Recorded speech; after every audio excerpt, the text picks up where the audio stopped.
Hey guys, how you doing? Wake up, hello. Hi, okay, welcome. Thanks for bearing with me and having the last session of the day. I know it was very quiet in here. You guys were probably sleeping, right?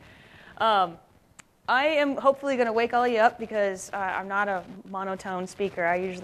Normally if I had this whole stage, I'd just start dancing for you, but this is taking up a little too much room. What we're going to do talking about today is LightSwitch, but we're going to talk about more of the advanced customization of it, what you can do with it, and different levels of customization, okay, to these applications that you build. So this is a more advanced talk. Who has not downloaded the beta or built a simple application in this room? Okay, of those people who did not make it to the intro session, okay, you guys might be a little lost. I will go at speed of light. I will kind of give you the overview of what LightSwitch is about. Who of those 4 people back there don't know what LightSwitch is and just decided to come into the talk because I look cute? I don't know. One person. Okay. Okay, good. Or who it's for and that sort of thing. Okay, you might not have had experience building the apps, but you know what it's a business, data-centric, forms over data type of applications you build with it. Okay, my name is Beth Massey. Let me introduce myself before we get started. Most folks usually know me. I work on the LightSwitch team. I blog about LightSwitch a lot. I work on the BizApps team inside of Visual Studio, and so we do a lot of other things besides LightSwitch, Office and SharePoint tooling, Azure tools inside of Visual Studio. Most of everything around data in Visual Studio, that's us. Okay, so today I'm going to talk about a new product, a new cool addition to the Visual Studio family called Visual Studio LightSwitch. And I hope you guys have made it to the booth at some point, and started talking the ear off of a couple of our product team members there. We have an architect and a tester there that's just gone crazy. Robert's been there. I'm going to be on booth duty all day tomorrow. So if you have additional questions after this, you can come up to me there. Okay? All right, so let's get started. What is LightSwitch for the couple people that haven't built an application with it? Really what it is the simplest way to build business applications for the desktop, for the web, for the cloud. Okay, so really what it comes down to is you have to figure out whether or not your applications fit into this type of environment. Okay, it is a specialist tool. It's for specifically building data-centric, forms over data business applications. Okay, all right, I'm going to get into a little bit more of the details of, if you were in the intro session, you saw how to build an application end-to-end. Okay, I'm going to kind of take an end-to-end application I already have, and we're going to make it better. Okay, in the room, do we have everybody in this room gets paid to write code? Who doesn't? A couple people. You guys are like IT pros, more for hardware side, or you guys business guys? Yeah, you work for Microsoft, so you're probably like some business guy, right? Okay. Okay, everybody in here is paid to write code, which is good, because what I'm going to talk to you about is how you can take a LightSwitch application and extend it using your Visual Studio professional skills. Okay. All right, so the way that the development experience is in LightSwitch, you start by describing your data, because LightSwitch is all about data and screens when it comes down to it. Okay. So you have to start with data, describe your data, and then you start creating screens based on those entities that you've created. Okay. Now you've got, sort of a prototype going of, some data and some screens, and now we start to refine those things, right? You start, kind of an iterative development approach that you take. You start to define maybe some custom layouts and change the way things look. You start to author business logic, right? You start to write validation rules and maybe some workflow kind of logic, okay, so from screen to screen. And defining custom queries. You want to start to limit the data. I mean, maybe you don't even have any custom filters on your data, but then all of a sudden the application starts to grow and grow and grow, and now you go back and you're like, oh, we need to define some filters and sorts maybe on our data. Okay, so you start defining queries. What I'm going to explore more in this talk is about extend. So once you have a basic out-of-the-box LightSwitch application, you can actually go and explore components, okay, or extensions, we call them, from other folks like you, professional developers that write them, or component vendors that sell them. And you can grab these extensions and just consume them and use them in LightSwitch. And it just depends on what the extension does. And I'm going to show you some really cool examples of some extensions that we have.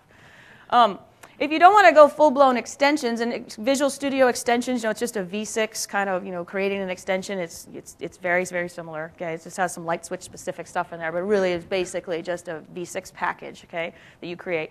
If you don't want to go full-blown like that, and you don't want to distribute it to the world or the rest of the developers in the world, you just want to create some custom controls, you can do that too. We'll build some custom Silverlight controls, and you can consume them and use them in LightSwitch. So if you don't like what's in the box, if it's not doing something that you need, like a chart or something specific for your business, you can go ahead and create your own Silverlight controls using those skills that you have, and you can use them inside of LightSwitch. So we'll build that. You can also integrate with custom data sources on the other end of the pipes. Instead of the UI side, on the data side, out of the box, we support anything that an Entity Framework 4 provider supports. So, and RSS Bus just released a QuickBooks provider for Entity Framework 4 last week, I think. So that's pretty cool. It connects to QuickBooks data. So you've got SQL Server, you've got Oracle, you've got SQL Azure, you've got SharePoint also as a supported data source as well. Now, if those aren't, you don't have a database, you maybe have like a custom repository or something like that, then what you end up doing is you create a RIA service wrapper around your data source. Okay? You can go like write an Entity Framework provider, okay, or you can just create a RIA service and consume those RIA services inside of LightSwitch as well. Okay? So there's a lot of customization, there's a lot of levels of customization with that. So let's talk about the architecture, because I can't really get into how to really get deep in customizing LightSwitch unless we talk about the architecture. Okay, it's not all smoke and mirrors and magic. It really is like a 3-tier application, just like the types of applications you're probably building today. You have a client tier, a middle tier, and you have your data sources. Okay, in the client tier, we're working with Silverlight 4. Okay, RIA services. And you can have either a desktop or a browser-based, out-of-browser, or which would be desktop, out-of-browser Silverlight application or an in-browser Silverlight application. Okay, so it just depends on where you want rich versus reach. Okay, you're basically using RIA services to connect to your middle tier, which is running, in ASP.NET 4. Okay, so you got the full .NET framework on your middle tier, and technically, even though LightSwitch applications are always logically n-tier, you could physically deploy them as 2-tier applications. Okay, so we're not forcing you to have a web server, but as professional developers, we probably want a little more scale out of our applications. So we have definitely have the middle tier there.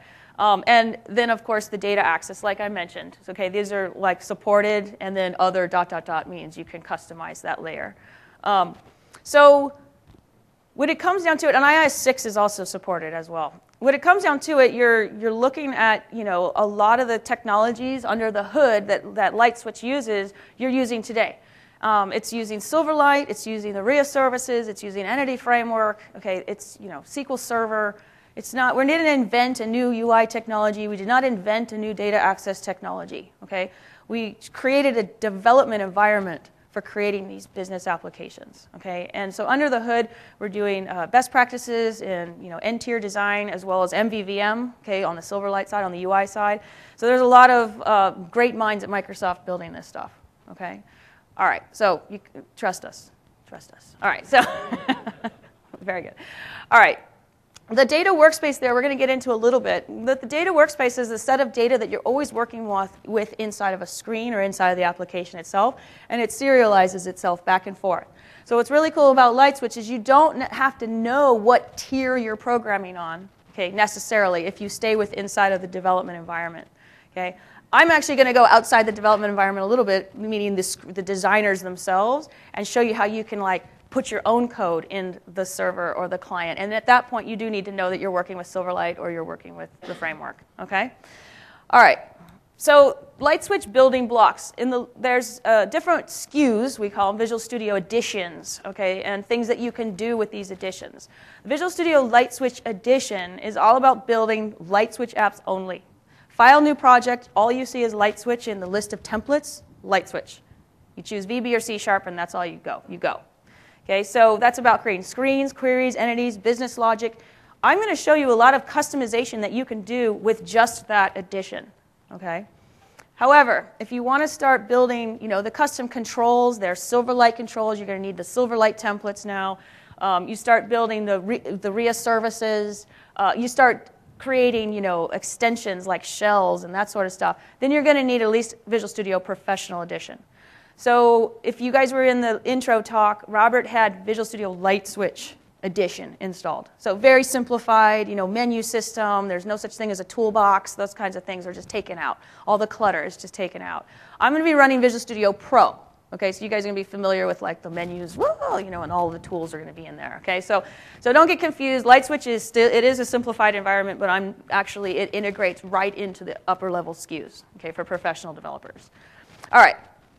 So with advanced development inside of LightSwitch itself, even with just LightSwitch installed, okay, you have access to all the LightSwitch framework APIs, Silverlight and .NET frameworks themselves. Okay, you can create custom screens. You can do all sorts of stuff. You can access the save pipeline, validation, create kickoff workflows, send emails. We're going to do some of that today. Okay, you can write complex and composite link queries to create those queries themselves. You don't have to use the query designer. You can write code if you want. COM interop, if you're doing a desktop, out of browser application, you have COM interop at your fingertips. Okay, so and you can publish to IIS or Windows Azure, and you don't need the higher level SKU to do that. Okay, you can do that all with LightSwitch. You can consume extensions that other people build for you. Okay, you can absolutely. Okay, Extension Manager is inside of LightSwitch. Okay, so you can download and install LightSwitch extensions. But if you have Visual Studio Pro, you can now build those extensions and build those custom controls and package them up into extensions so that you can distribute them or sell them, okay, or give them away from free because you love the community, right? Okay, so I want to make that clear. Even though I'm going to have VS Pro installed, you can do a lot with LightSwitch. Okay, so let's jump into some advanced development. Okay, so I want to show off. I have a completed application. And I'm going to show it to you, kind of browse around, we'll play with it a little bit, and then we'll back up and build some pieces of it. Okay, that's how I'm going to do the demos.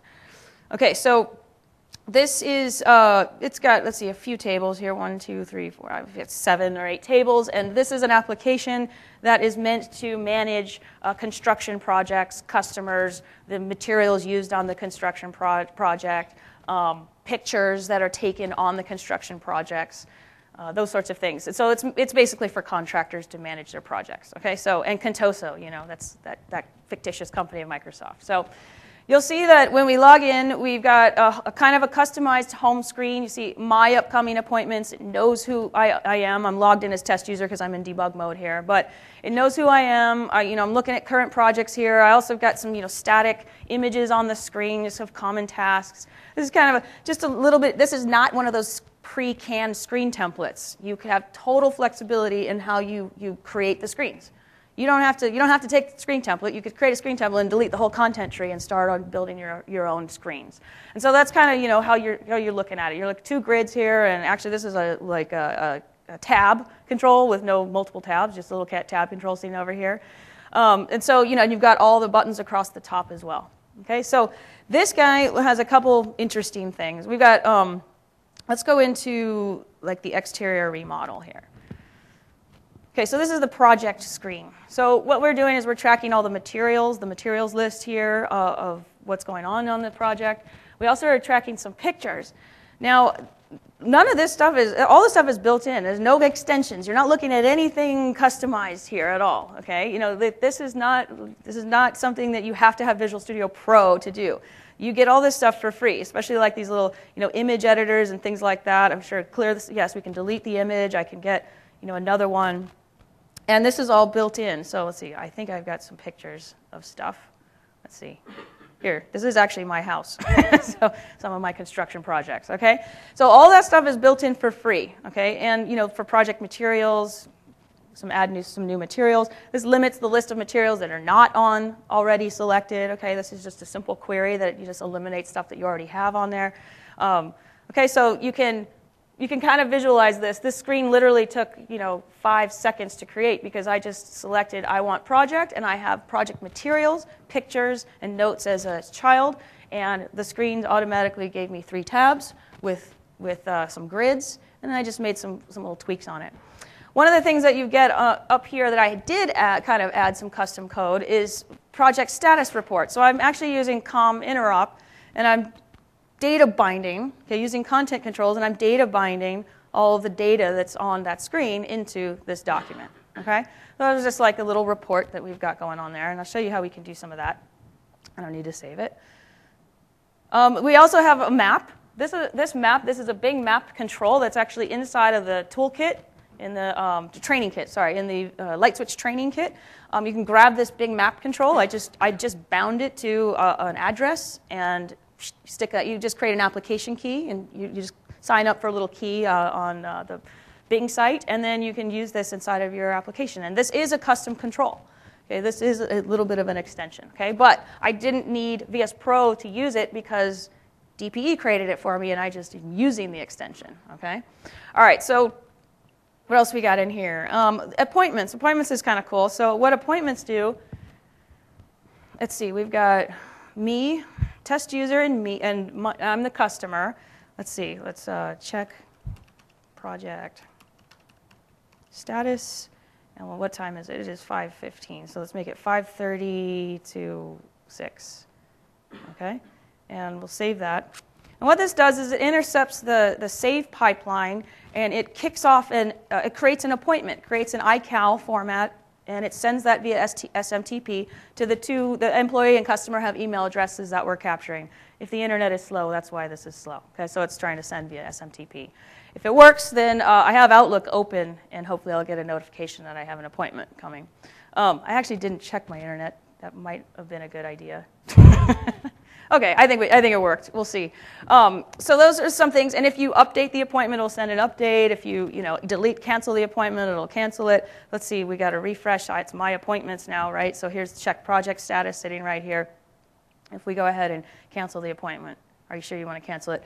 It will now go out and it'll send a cancellation notice. Okay, so those sorts of things, that stuff's not built in inherently inside of LightSwitch, but it's actually really easy to do. Like I said, we'll see. I think it works. If it didn't work, it would give me an error. I'm pretty sure. Yeah, I know. So I think I have it. I think it's coming. It's just my SMTP server at home is a little slow, so connecting to my SMTP server at home. All right. So a couple other things we've got. We've got a custom report. Okay, so this allows you to, I'll show you how to use this extension. This is an extension up here. Okay, so we could say maybe the customer's last name is equal to Massey, and I can add a clause, and the labor is, maybe greater than, $20,000.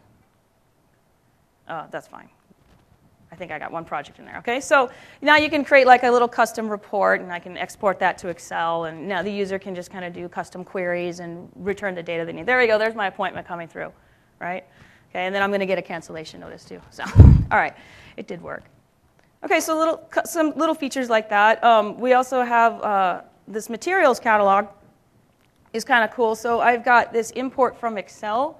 Okay, so all of this data, this is just, I literally just screen scraped a lot of this construction materials off the internet, right? And I created an Excel spreadsheet. And this little extension, okay, it's like a non-visual extension. This one, well, let's see, I've got structural materials in there. We'll take all the data and it will look at the column. There's my cancellation. We'll take all the columns in the Excel spreadsheet and read them. And then what you do is if it finds a mapping directly, like units is units, they're mapped the same way. This is the field in the table and the Excel column. It'll go ahead and put that by default. Otherwise, it's like, I don't know what you mean. Where do you want me to map this? Okay. And now it'll just import that, and that was really fast, actually. It'll just import this as, see all these added rows. Okay, there's added rows directly in, and now we can just go ahead and save all that back into the database. Okay, and now I can go ahead and export it back out to Excel. All right, so just simple little extensions like that kind of it give you additional functionality that's not right in the box inside of LightSwitch. Okay, so that's where you're going to start customizing. You're not, you can get a really good full-featured application working in LightSwitch that's totally going to be used by the business, but the business always comes up with these additional requirements, and maybe a real programmer needs to step in and come up with some types of these solutions. A lot of these solutions are going to be available just through the extensibility, through the VS Gallery as extensions. Okay, but oops, I don't need to save that. But if you have very specific, requirements, okay, hello, don't save. Okay, if you have very specific requirements for your app that it doesn't make sense to share it with other people, then this is what you the route you would go. All right, so there's some highlights of this application. So now I'm gonna just get out of here, and actually I can close this guy completely down. So I've got this over here. I've got the start. Okay, so this is kind of like I've stripped pieces away from the app. Okay, it's basically the same copy of it with some stripped pieces. So the first thing I want to talk about is building these more complex queries. Now, in LightSwitch, you have access to a lot of code hooks, believe it or not. So here, like for instance, here's appointments. This is the table designer. You're modeling your entities here, right? So the screen resolution is a little small, but you always have a write code button up at the top of your designers. You can access all of these code methods, okay? For instance, a lot of these run on the server, some of them run on the client, some of them run on both. You can kind of tell just by looking at the tooltip, runs on the server. Okay, so these are like intercepting the save pipeline and that sort of stuff, so you can do all sorts of stuff to handle these events. Okay, you also have access control methods, meaning can you even insert, update, or delete? There's a really nice security or access control framework built into LightSwitch. And then here are all the query methods. Now, by default, when you create an entity or a table here like appointment, you're going to get some queries generated for you by default. All, okay, so get me all the appointments, return the whole set, or return one, appointment single, return single or default, meaning, you know, if don't throw an exception if the ID isn't there, okay, give me a null. And then you have this pre-processing these queries. So you can actually pre-process the queries that LightSwitch has generated for you, or you can obviously create your own queries. Okay, so a lot of these I've done. You know, if we look at the code, this is the code. We can actually view the code from the application data perspective, which means looking at the code that's running on the server side. Okay, you'll see that I've got little empty ones. We'll write those in a minute. I've actually said, you know, anywhere we ever have employees, order them by the last name, first name. I don't have to actually create another set of queries. I could, but I could just modify. I'm just modifying the default queries. So let's go ahead and create a query ourselves. So I'm going to create one for, let's do projects. Let's do that over budget projects. So I'm going to add the query. Okay, this one's projects over budget.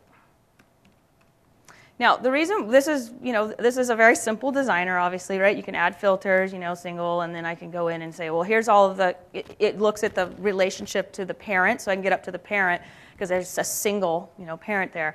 It's kind of limiting, though. What I really need to do is I need to aggregate all of the project materials to get the cost of that, add it to the labor, and then figure out if that is higher than my original estimate. So the designer doesn't really let me do that. Okay, it doesn't let me aggregate that child collection right here. But it's not a problem. We can write a query to do that. And here's that write code area I was talking about before. So here's the pre-processed query. So now we can go in here and write the code. So you notice that you're getting the query by ref here. Let's move this out of the way real quick. Okay, so this is the query that's coming in. So if I actually had some specified a filter or sort in the designer, I'm getting that sent to me. Okay, so you're kind of just adding on to that. So you can use both. You don't have to pick one or the other. You can say, I'm going to use the designer and pre-processed query. Okay, so you can use them both together. All right, so I'm going to say, okay, this query, I'm going to return the query. Oops, query equals. Now I'm going to have to write link. So let's see, from P, that's our projects, right, in query, whatever it's filtered on and everything already. Let's see, I'm going to create like cost. Cost is going to equal p.labor plus. Now here's where we have to aggregate this thing, right? So we got to aggregate all of the the materials in p.project materials. There we go, project materials. Okay, into a sum, right, of m dot price times quantity, m dot quantity. Okay, so that's the aggregate. That's our cost. So now they say where the cost is greater than the original estimate. Okay, and let's just sort it by order by start date. Okay, select P. Okay, so now I'm just returning, this aggregate is calculating our, cost, and now I can do this. Okay, I couldn't do that in the designer, but I could do this here. So let's go ahead and create a screen for this. So I'm just going to add a new screen for our projects over budget. I'll just do a search screen. little read-only screen. Projects over budget. Okay. All right, so let's go ahead and run it. Now, if I had specified parameters, optional, you can specify optional parameters or required parameters, that sort of thing, and you create the screen on that. LightSwitch will go ahead and create little text boxes or whatever they should be for those parameters. Okay, so it's pretty cool. All right, so we've got search projects over budget. This was the default name of it. Okay, so we've got two. Let's see, original estimate. Labor, total cost. Yep, so these two are projects over budget. Yep. So let's make it a little bit more obvious that this is bad. We don't like contractors that do this. So our total cost is going to be a font style warning. Okay. And now it just made it in red. Okay. So all right, so that's just an easy way to customize those queries. All right. Any questions on query customization? That's one level of customization that's pretty easy. You can get to a lot of code that way inside of LightSwitch. Okay, so it has a lot of code hooks. Okay, so what I want to do is I want to show you just diving a little bit further, a little bit deeper into the framework now. So what I want to do is, let's just save that. Okay, let's go over here. Let me pin this down. What I want to do is I have employees, okay, and I want to be able, right now, only the administrators can modify employee records. Okay, so but what I want to do is create a little audit trail. This is very common in business applications, right? Create a little audit trail, change tracking, to make sure that we record who made a change to the employees. Okay, so let's create a new table called employee change. Okay, and we'll need to know who changed by. Okay, that'll be required. Original values, new values, and what else? Updated. How about that? The timestamp. Okay. All right. So now all I need to do is just add a little relationship to the employee here. So we're just going to track changes, and I'll just cascade delete. If I delete the employee, I don't need a history anymore. Okay, so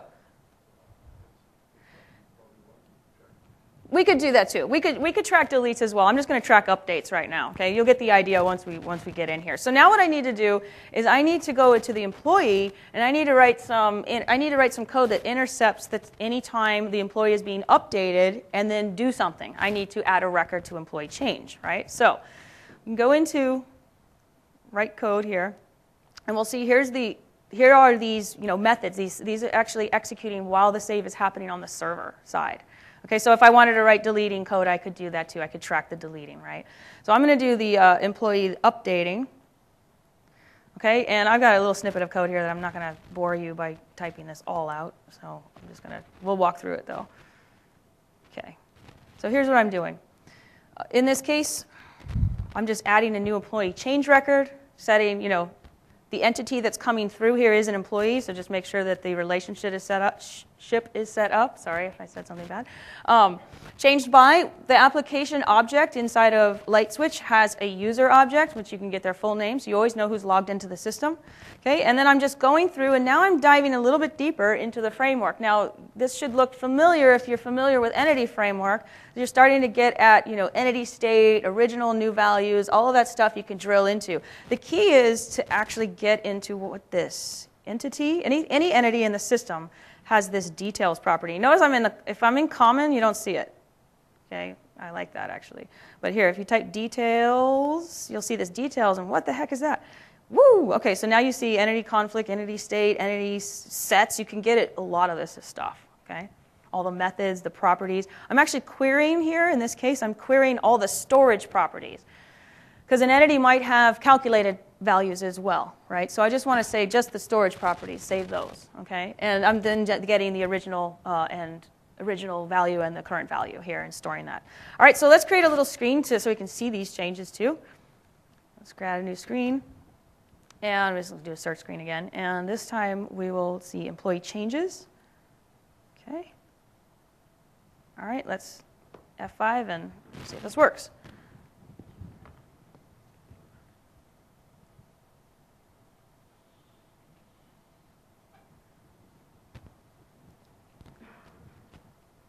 Now at this point, the designer is helping me write this code. I don't really have to know anything about the total architecture that's happening behind the scenes. This is just this is the first level of customization we're going to go over. Okay, so here is administration. I have manage employees. Okay, let's just make let's change this to, I don't know, $50,000. I think that's $50,000 an hour. That's the contractor rate. A day, more like maybe, okay, a year. Okay, we'll say that year. So then we save it. Okay, it executes, and then we go here, employee changes. Okay, so there's our original and new values. Okay, so that's just a simple way to get an audit trail. So that's how you can start diving a little bit more deeper into the LightSwitch API. Okay, there's a lot of stuff in that API. Okay, all right, so let's move along. If there's any questions on audit trails and the framework and that part of the framework. Okay, no. All right, so let's do let's intercept the saved pipeline a little bit more. Okay, let's do that appointments where we sent off that appointment. How did I do that? Okay, so this requires knowing a little bit more about the structure of the app physically. Okay, all right, so what I'm going to do here, just scratch that down. Okay, I'm going to do this. There's this little thing up here at the top of the Solution Explorer called File View and Logical View. This is kind of different from any other project, I think, in Visual Studio. You're always looking at file view. That's the files on the system, right? On your, that's it. That's the solution, a bunch of files. LightSwitch is all about logical views. We really don't want the user to have to muck around with the files itself, okay? So, but you can. We don't stop you. Okay, so now we're looking more at like what you probably are familiar with looking at this view. If you're a professional developer, this is the view you're usually working with, right? So here's our client, our common, our server. Okay, so the common code is the code that runs on both sides. Client is the Silverlight framework, and server is the full .NET framework. Okay, so now we can start going in here, and I'm going to go into the server side, and you'll see that there's the user code. Okay, so here's that data service. That's exactly where we were. Okay, it's the same thing. I have this little I'm going to include this in the project. I have a little email helper, okay, this little SMTP mail helper that I'm going to stick in here. Okay, so this is like, now you can start extending LightSwitch with your own classes, okay, your own helper methods, anything that you need. You can go into this view, stick it in your user code, this subfolder here, and now I can call SMTP mail helper from anywhere in the system, okay, on the server side. All right, so you won't see it in the client side, you'll see it on the server. So what it is really just doing is this simple, looking up my SMTP settings in the web config file, and then it's, sending off this iCal, which is basically creating it here. Okay, this is the standard iCal format, okay, for appointments, sending appointments. All right, so that's it. So then we can go back over here, and what I want to do, I actually want to go back to the logical view. It's a little easier that way. I want to intercept the appointments updating, inserting, and deleting. So, because I want to make changes, I'm going to be tracking this with a message sequence number. I'm going to be tracking if I make updates, you up the message sequence, you have a message ID, which is a GUID. If we go into the write code for which one? For like, I don't know, it doesn't matter, for deleting, okay? Actually, I'm going to go scroll up a little bit, because here we have inserting. I already wrote these two. For inserting and updating, so updating, I'm upping the message sequence, so I know whether or not I sent you an email or not. And then we're just creating a new GUID string to track the actual message itself. So what we need to stick in here, though, is the actual sending of that email. Now that I have my helper class, inserted, updated, deleting, here we go. We'll see. Oh, now I got my email up, which I probably shouldn't do. I probably should close the email now. Okay. I won't run. We reran it before, but this is where you're going to put. Control V. Okay, there we go. So this is where I'm just going to call. I get the entity as appointment this time, and now I'm just taking all of the properties that I need to send the appointment. Okay, it's pretty basic. All right. So that's just you could kick off a workflow of something else in this way, right? Send that your helper classes could be anything. It's the .NET framework, right? Okay. So any questions on save pipeline? There's a lot of hooks that you can get at there. No? Okay, cool. We're doing good on time, so that's cool. All right, so I'm going to show you in the same manner that you can customize the server side in the file view, you can do that on the client as well. So you have the same thing. The user code folder is here. I have a report helper in this case, and I'm going to include that in the project. And this report helper actually does some, it does actually data, but it uses OpenXML. If you guys are familiar with that, I'm not going to go into that because it's like a whole other talk. But it uses OpenXML in Office and Word. And what I got in Word is some content controls that are data bound to a piece of XML. And I'm just creating this piece of XML. Okay, so I've got customers' full name, home phone, mobile phone, email, full address. And then what I'm doing is I'm sticking all of the project materials, their quantity, let's see, the project materials summary field here, okay, the quantity, the price, and the item total, so that you'll see like kind of the line item totals in those content controls. Okay, and then I'm just telling Word to stick it somewhere. I always love telling Word to stick it. So basically I'm just telling Word, create object, Word application, and then I am really just saying delete that part. Let's see, create basically custom XML parts is those parts that have the XML inside, and I'm just sticking this piece of XML inside of it. Okay? And then I'm data binding actually kind of on the fly a little bit. So replace child subtree. I'm just kind of like replacing the node inside of the XML with what I want. Okay? All right, so I mean, I have so much of this code on my blog, it's crazy. So if you really are kind of like, what's she doing? Go to my blog. The idea here is I'm customizing the client side now. Okay, so what we can do now is we can use this. Okay, so I've got my report helper. Let's flip back to logical. Oh, one thing that I should point out is in the client generated, I have the project status document. This is actually the template. Okay, so this is where I have all these content controls laid out. See, customer.email, project.start date, and then these right here. Okay, these guys are all content controls. Okay, project material quantity. All right, so if that's the document, it's actually going to be an embedded resource inside the client itself. Okay, all right, so let's go ahead and go back to over here and hook up a button or something like that. So we go to logical view. We go to our project detail screen. It might already have the button created. Just need to get some code going. We've got the screen command bar. Here's the project status report. Right click, edit the execute code, and there I just had it commented out. So now you can call my report helper, and I just pass it the project. Okay, so let's go ahead and see that work. Oh, I've got an error. Let's see what we got. Oh, yeah, I've got two deletings. I pasted that in from the snippets here. No problem.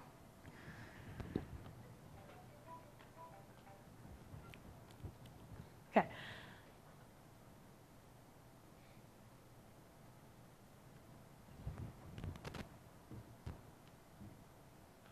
Okay, so we can go, maybe this one is a pretty nice bunch of materials on it and stuff. So here's my project status report, and there it ran. Okay, I just wanted to prove that it runs.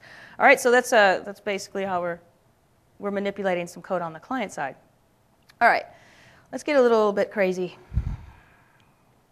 All right, so I'm going to flip back to the slides now, so real quick. So that is a lot of advanced development can be done just inside of LightSwitch's framework itself. Okay. Now, I mentioned these things called extensions. Now when we're ready, okay, so I've done all I can with, the LightSwitch itself, and I think I need to build an extension, or I need to build a custom controller. I really do, okay? I'm sorry, but I really do. Okay, so there are 6 extensibility points in LightSwitch, okay? There's a controls, which we'll write one in a second. There's a screen templates, so the list of templates there, I had like 6 of them to choose from. You can add your own screen templates. Business types. LightSwitch has a concept of a business type. Email address and phone number are ones that are built in. Okay, image, money, you can create your own. Social security number, medical record numbers, whatever. Okay, yes? Beth, back towards the beginning, you were showing the image. Can you have multiple images in one row? It would just be like multiple image properties on the entity. Yeah, yeah, no problem. So the business types, the themes, okay, you can totally change, the color scheme. We'll do that at the end. We'll change the color scheme of the whole entire application. A shell, you can change the entire look of the entire application, all right? And I have an example of one that one of the devs built. It's kind of cheesy, but I'll do it at the end. And then custom data sources. So I mentioned the RIA services. Yeah, RIA services, or if you really want to go full-blown write an entity framework provider. But technically for us, probably a RIA services would be something to wrap custom data sources around.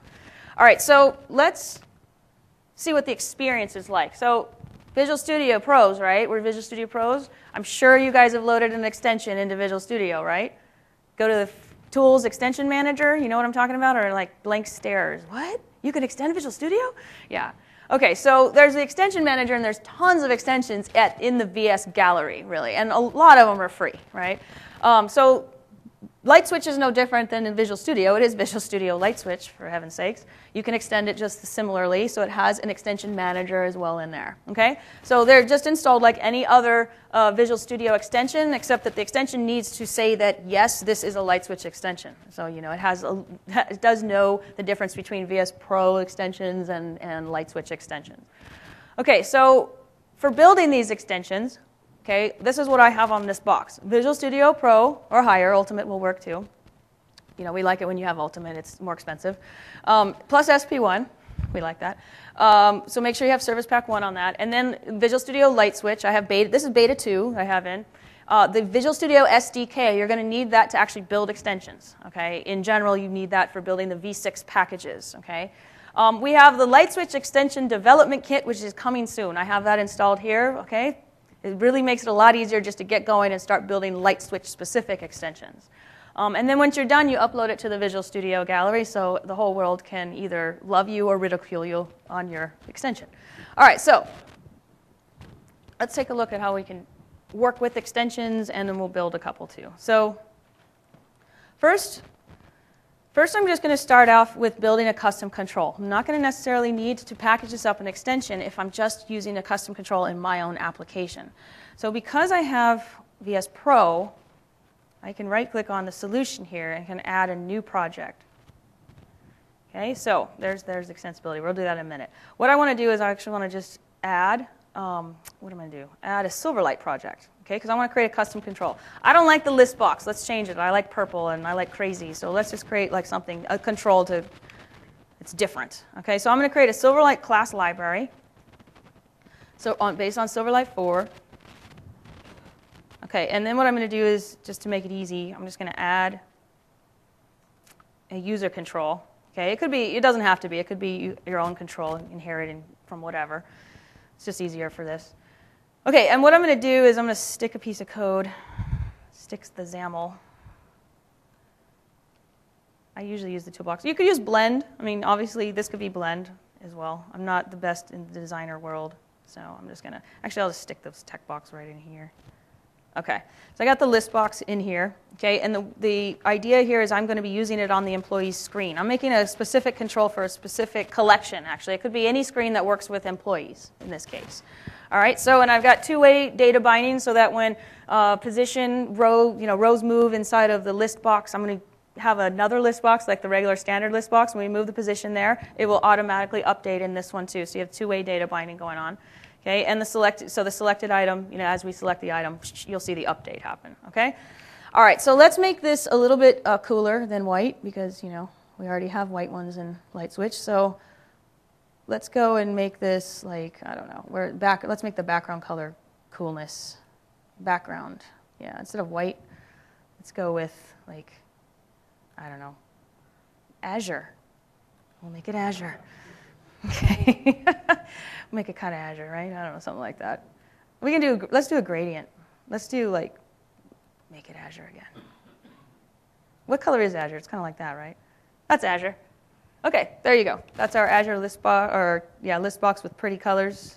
Pretend we did that in blend. And then I'm just going to extract the value to a resource. So if I had more in this user control, you know, that we just have a resource at the top. Okay, so, all right, so now I'm going to build this. Just build this guy.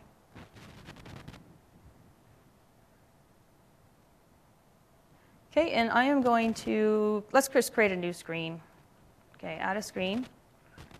And let's do a list and detail screen. So we'll already have a list on it. Well, I'll just add another list to it. And we'll do it with employees. Okay, and notice I could go ahead and check off more of the children that I want to show, but let's just work with employees for here, for this example.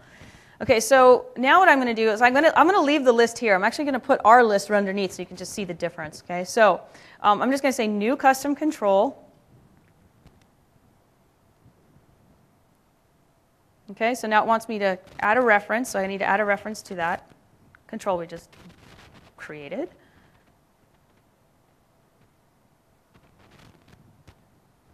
Okay, so let's choose the control. It's in here, Silverlight control. Click OK. All right, let's see what this looks like. Should be relatively ugly, actually, but this is going to give you how easy it is to use your own Silverlight controls or create controls themselves and then bind them right onto the LightSwitch screens. All right, so what was the name of my screen? Employee list detail, that was it. All right, so there it is down there. It's kind of small, so let's kind of make this a little bit better looking. Okay, first of all, I don't need a label. Okay, by default, that was a label there. Okay, and what I really want to do is I want to stretch this out a little bit, like this way, so we can see it. There we go. All right, save. All right, so now we've got, I've got a little refresh issue going on here. It looks like it is selecting, but it's really little. Okay, awesome. Let's see if I can reposition this. Nah, screen resolution is killing me. All right, here, now that I've got it going, let's see if I can do this. There we go. Okay, just had a little refresh issue, beta 2. All right, so there we go. So now there's the two-way data binding. Okay, that's working. Okay, so that's how you can create custom controls. Okay, now that's not necessarily an extension, but this is like on its way to being one. I can now package this up, and you would ridicule me on the VS Gallery for this extension. You'd be like, what the heck is this? It's Azure. It's an Azure list box. All right, so questions on that. So it's pretty cool. It's pretty flexible. Okay. You can also bind to the entire screen content. The whole screen, I was specifically saying screen.employees, working with just the employees collection here. You could like bind to the whole screen itself, and you have access to all of the members on the screen too. Okay, so that gets kind of fun. All right, so let's use some extensions. So now that's a custom control. So that's easy if you want to just create a couple things that you need in your app. But if you want to take advantage of some extensions that we have, the team actually has released, so we've got in the toolkit, we've got the Bing map and the eBay publish controls. The team's released on the samples gallery because we released all the source code so that you can take a look at how to build extensions. We released this filter control and LightSwitch utilities. Okay, so on the samples gallery, you can go and download that. So go to msdn.com/lightswitch.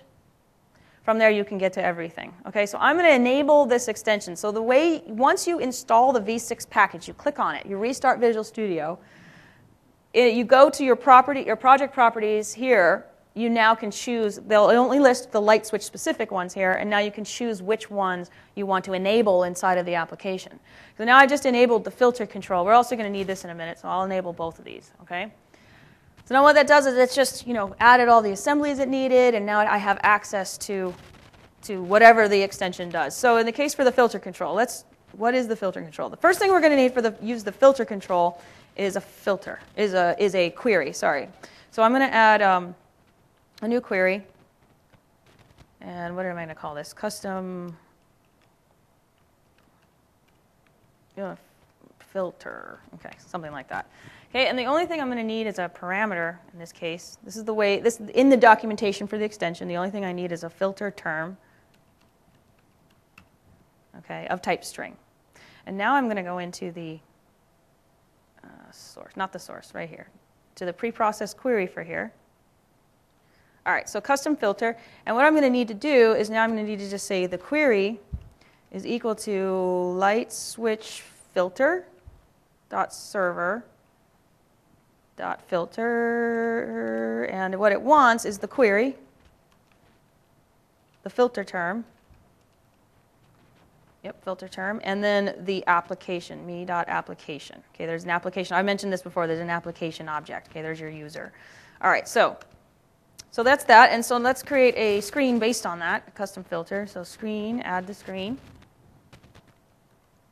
search screen, and here's our custom filter.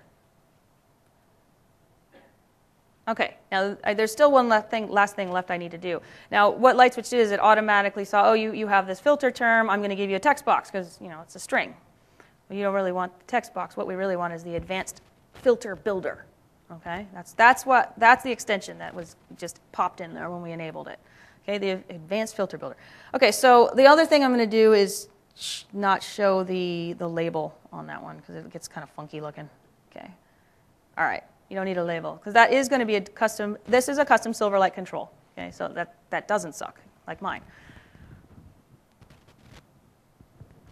So the way that the filter works is what it's doing is it has a nice control that actually is going to be looking very similar to the query builder inside your query designer. And what it does is it creates an XML file of all of the filter and sort and search terms that you have in there. And then when you click, go, it sends that to the server piece. There's a server piece. There's a client piece, a UI piece, and then there's a server piece that then parses that XML and executes that search or whatever it is, the filter you added. Okay, so here's the where. Okay, so I'm doing this against projects. So let's just say where, we can do this again, right? Last name equals Massey. Okay, and you can, kind of drill into, the entities that are like above it, right? It's the singles. And I don't know, like start date, is before today? I don't know. I don't want to type that in. How about this? Estimated labor. Let's do labor again. Labor less than, what's less than $20,000? Let's see. There we go. Okay. No, obviously you could. This is a custom control, right? So, Shield didn't put it in there, I guess. I could ask them. I could tell, hey, dude, we need a fix on that. We want some new features. Right? Okay, so you absolutely have every full control over what that control looks like. Okay, he just did that. This supports groups too. It's pretty cool. Or you can change this to an or instead of an and. Okay, and not. So it can get pretty complex. Okay, and then I can go ahead and export that from here to Excel. So that's kind of using the extension. Okay, there's another one. Another one we've got going on. So this was the importing, right, from inside of our materials catalog. We have, let's see, editable materials grid. What I want to do is I want to basically write that where we can import all of those items from Excel directly in here. Okay, so that's also in the LightSwitch utilities. That was the extension that I enabled there. And so what I'm going to do is add to the screen, add a new button. Okay, and we can call it like import from Excel.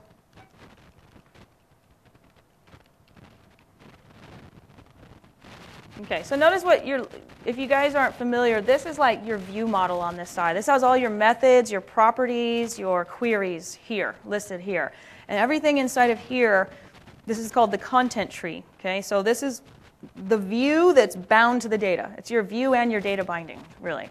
And then you have over here, you're just the properties that are related to whatever you're selecting.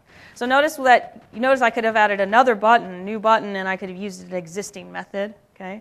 All right, so this is using the commanding pattern behind the scenes. You'll see can execute and execute on this. So behind the scenes is all MVVM and using the commanding pattern and all this stuff. You just don't have to do it all that hookup yourself. Okay, so let's go ahead and edit the execute code here. And in this case, I think it's just LightSwitch utilities .client .import from Excel. Okay, and all it wants, it needs the actual collection, right? So we have me.materials. All right.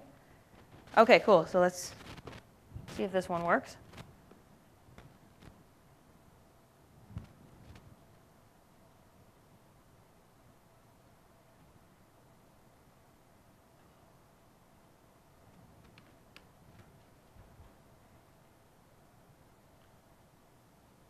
Okay.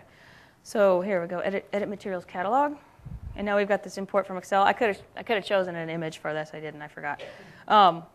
So I've got structural materials here. We just have like some roofing materials and things like that. So here's the mapping dialog that we went through before. So I'm just going to map this correctly. And now there we go. Got it all imported, right? Now I could make changes, whatever, and then save. Okay.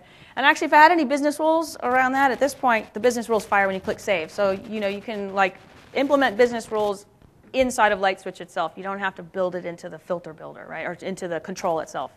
Okay? All right, so that's using extensions. That's creating custom controls and using extensions. And then the final bit of extensibility or customizing LightSwitch is actually creating the extensions themselves. So let's go ahead and do that. This is the moment you've all been waiting for, I know. Okay. You're like, nah, not really, Beth. Okay, I'm going to open up another instance of Visual Studio here. no, I said another instance right here. Okay. And I'm going to say new project. And because I have the LightSwitch develop extensibility kit installed, I have these additional templates installed. Okay. Now, like I said, this has not been released quite yet, but it will be very soon. Okay. So now you don't need this to build an extension. You don't. It's just that it helps you set up all the projects correctly and the structure correctly. Okay. So when I do this, let's call this, I don't know, my theme. Okay. We're just going to create a theme. So you see what it does? It creates all of the projects that you're going to need. Now, notice, now we went to file view. Remember file view for our LightSwitch apps? We had client, we had common, we had server, right? So these things coordinate with those projects. So when you write the server pieces and the client pieces here, that's how they map into your LightSwitch project. Okay, there's a couple other additional things here. The V6 project itself, that's the packaging of the V6 itself. This would be there if you were creating a normal Visual Studio extension.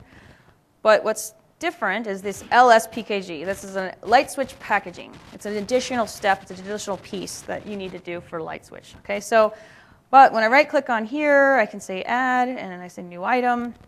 And now I've got, like, here's the starter for all of the different types of extensions, right? I mentioned there were those extensibility points, so here they are. Okay, so if I wanted to create the shell, it would start to create that project empty, an empty shell for you, and then you could start creating all of these controls for it. Okay, I'm just going to create a theme. Theme 1 is the name because that's just the name of it. And then what you get is the entire, brushes and styles and everything that's in the out-of-the-box look and feel of LightSwitch to start with. You could trash the whole thing and do your own, but these are the names of everything that you would need to figure out. So, right? So here's the normal font style. This is basically the text sizes and the text that we're using. You can change all of that stuff. I'm going to change something that's like a little bit easier for us to see that I changed something. I'm going to change the screen background brush, okay, from white to something else.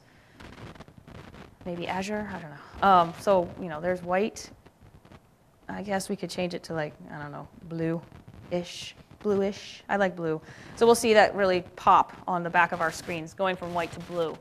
Okay, so now what you can do, like when you hit F5 on your extension, what it will do is, let's see, let me actually, well, that's all right, I probably have enough memory. What it'll actually do is spin up another instance of Visual Studio so that you can, and it'll install the extension, and now you can test the extension in this instance while it's running. So you're actually debugging your extension at the same time you're using Visual Studio. You're really debugging Visual Studio, right?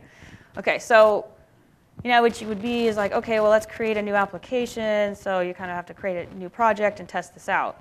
Okay, so create an app, application 2, and create an entity, that kind of thing. And then you can start to see your extension light up in here. Okay, and my extension would light up. It's a little slower because this is a debugging instance too, so it's like a little slower.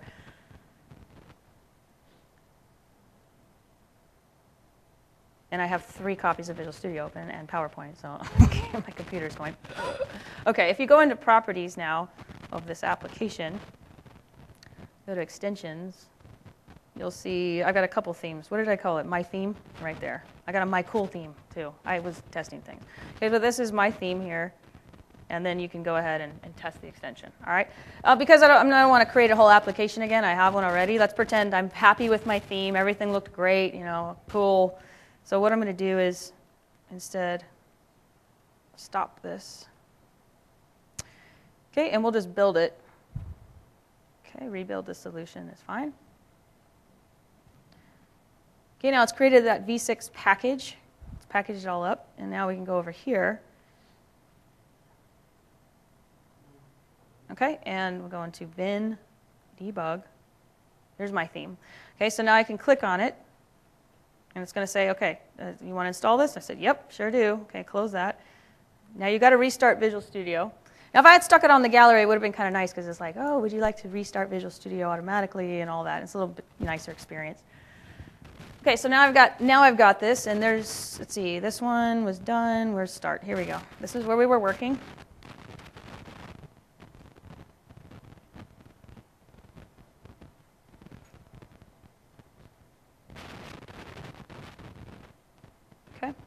So let me go to properties. now we'll see it here, my theme. Okay, so let's go back to the general. All right, so now we've got, instead of the blue theme, you've got theme 1. I didn't name it that great, but okay. All right, so see how awesome this looks. The most awesome theme ever. Now, if you're really savvy with blend and design, then you obviously can take that whole entire color palette and everything and move it over into blend and then modify it from there. You know, you don't have to use Visual Studio. But there's the blue. All right, awesome. It's awesome. You guys don't think so, but all right. Whatever. I actually played around with this a little bit. And I ended up with like this really bright pink, rose, purple thing, and I was like, oh, that's horrible. So decided blue is probably a better idea. But you literally can change all these gradients in here, you know, everything, menu system, every little thing, every tiny little thing. You can change from orange to purple, whatever you want. It's all listed in that gigantic file, okay? So it does give you a good starting point to get going if you want to modify your theme. Now, I mentioned shells, though, too, right? You can totally change the look and feel. I mean, you see that you have a navigation menu across the top, you know, a ribbon across the top and navigation on the left side, and your screen content is a tabbed control inside the center. I mean, that's what our default shell is all about. Okay, so, but shells don't have to be about that. Okay, so I have a shell. Let's see what we got. I got a couple, actually. I'll show you both of them. There's a mock shell is a little weirder. I will do that in the end. Let's do the Mune shell. So enabled both of them. And what you can do is you can actually mix and match the shells and the themes that you have installed, by the way. Okay? My theme would end up being horribly ugly on the Mune shell, so I'm going to select the Mune shell theme. Okay? Normally when you create a shell, you create a theme with it, so it looks nice. But you can mix and match the actual themes. Okay? All right, so and notice I don't have to do anything. There's no additional coding whatsoever at all to get these themes and shells to change the entire look of the application. Okay, so if you're really good at shells and have a cool eye for design, you can start making LightSwitch shells and people will eat them up. 99 cents, $3. I don't know. There it is. Okay, so. You know how it kind of faded in, it had a storyboarding of like nice, beautiful things. Okay, here it doesn't have a home screen. Automatically does not open up a default screen, this particular shell. All right, so we go to tasks, and now you can see there's now the home screen opened because I clicked it. But there's home, my appointments, all of this kind of stuff across the top. So this is kind of like, this is its version of the navigation, okay, the navigation menu. Notice that it's got, what else we got on here? The refresh button is gone on. Oh, here it's up here. Save, refresh, search projects. There's no images in this particular one, okay? All right, so that's kind of the Mune shell. And it did make it look a little bit different. Like there's no like lines around any of the grids, you'll notice. They're just kind of like hanging out there. Okay, so that's got a shell theme. That's a shell. Here's another shell. This shell is pretty wacky. I'm like, woo, okay. I don't know if I would buy it, but let's see. The mock shell. Okay, let's do the. Actually, it doesn't have a theme. The mock shell doesn't. So we'll just go ahead with the blue theme. All right.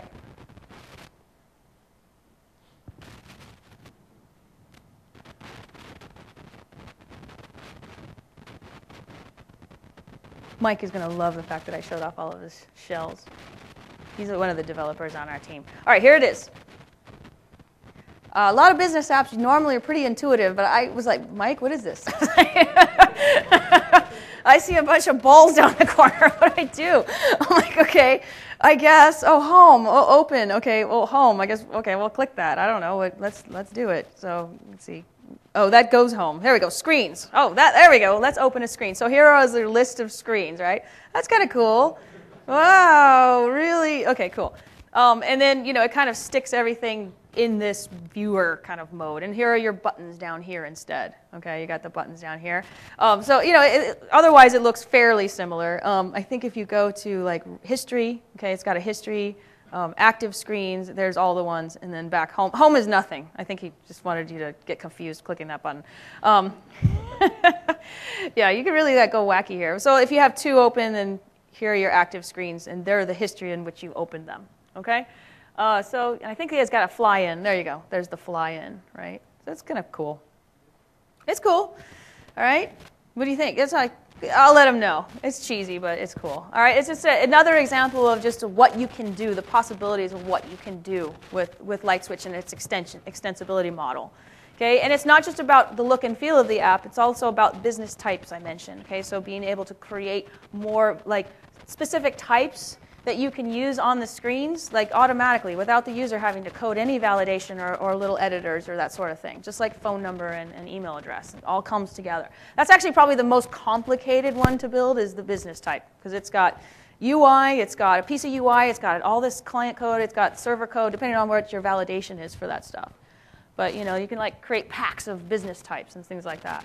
All right, so let me flip back to the slides one last time and show you some resources and start taking some questions. I got some time. These are like if you walk away with one thing, remember msdn.com/lightswitch.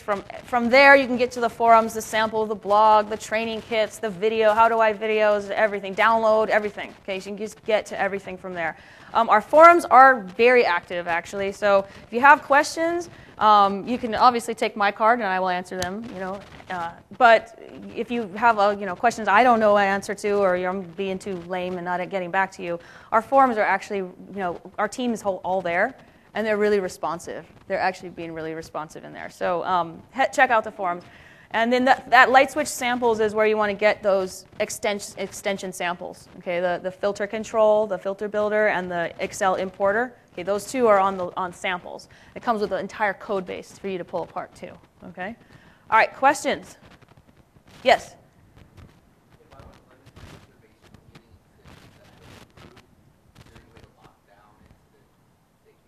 Don't give them the internet. Yeah, not that I know of. I don't think there's any way to lock that down. I'm not sure. It might be a Visual Studio. It'd be more of a Visual Studio issue, right? You know, yeah. I don't know. Good question. I don't think so. I don't think there's any way. There's not like a way of changing the app market behind it or anything. Yeah. Sorry. Him first. Yes. Themes and shells are changeable on the fly after the estimate. While it's running? I don't think so, but maybe it's possible. I'd have to ask. I don't know. I'll come up and take my card. Come back to the LightSwitch booth tomorrow. I'll have some other developers with me. I might know the answer. That's a good question. Just changing the theme on the fly, I think you probably could do that, but I don't know about the shell.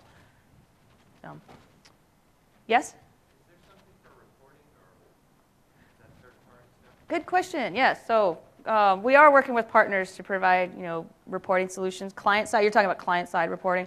Our recommendation for real reporting solution though is reporting services. This is a Silverlight application, so technically, reporting services is HTML reports. So you could create links to the reports and that sort of thing. So that's for version 1. Otherwise, there's a lot of info how to use Office, right? I showed you a basic example of using Word to create those. I also have an example on my blog showing you how you can let users create the templates, the report templates, and how you can dynamically look through them and populate them with data. Yeah. Yes? Looking at your wording, is that only going to work for out of browser, or do you use like Switch to automatically get? It only works for out of browser, okay, because it's using the COM support in Silverlight itself. Yes. Right. Is there what? Yes, there is, and I can't tell you. It will release. I promise. It will release. It will release before the end of the year. Yes? How do you handle logging and authentication? Logging and authentication. Okay, so I didn't go too deep into that, but there's an entire access control and auth framework inside of LightSwitch itself. So, you have access control methods on all of the main objects, like screens, queries, and entities themselves. And you could say whether or not user has access to them or not. You create a set of permissions, and then you check those permissions in code.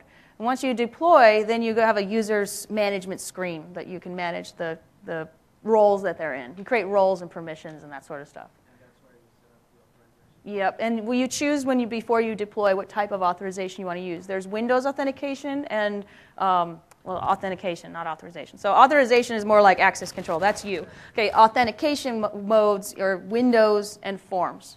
or none, right? So, and it's actually using the ASP.NET membership provider underneath the hood. So, like I said, we didn't invent our own technology here. We just kind of extended it.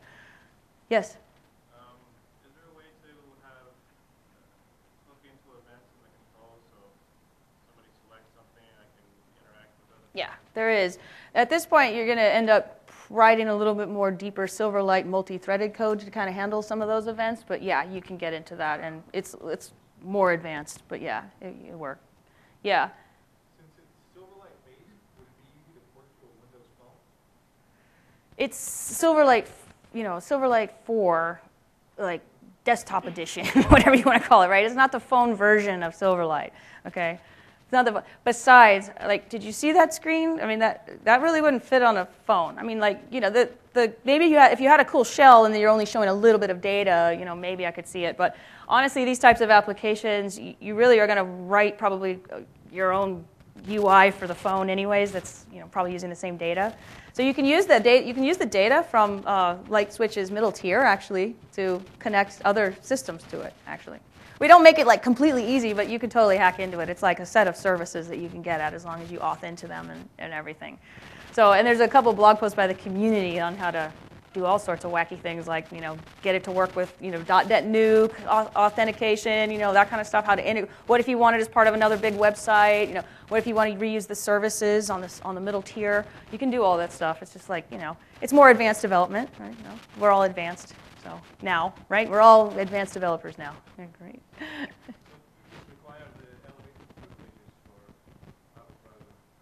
Yes, if that was, well, it depends on what it is. Not the whole application, no. I mean, like, I could have, as long as I wasn't using COM, okay, so if I took out the report piece with Word, actually, you can just check the automation factory is available, okay, and if it's not, then that means you're running inside a browser. The Excel import piece also wouldn't have worked either, because that's going to accessing your file system and grabbing the file.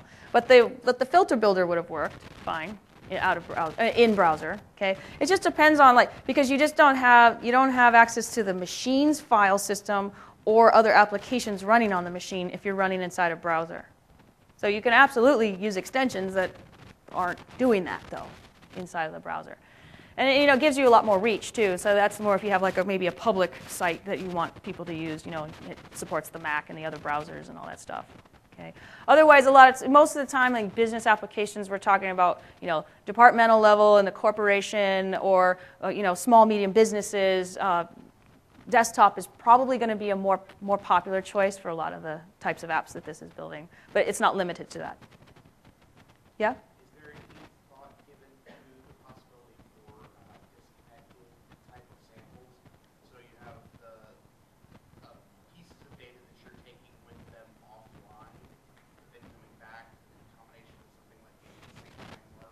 That's interesting. I mean, you could technically write an extension to cache data, I suppose. I suppose it's that. Because we already have the data on the screen, and the screen is, you can easily dump data out. But by default, it doesn't come with, out of the box caching data. Like if you lose internet connectivity, you lose internet connectivity, right? Okay. Or lose connectivity to your server is really what it is, right? So it might be intranet connectivity, right? So that's not out of the box, but I can't see why you wouldn't be able to create an extension to do that. Yeah. For that Word example, I mean, you said you could put it on the back server, right?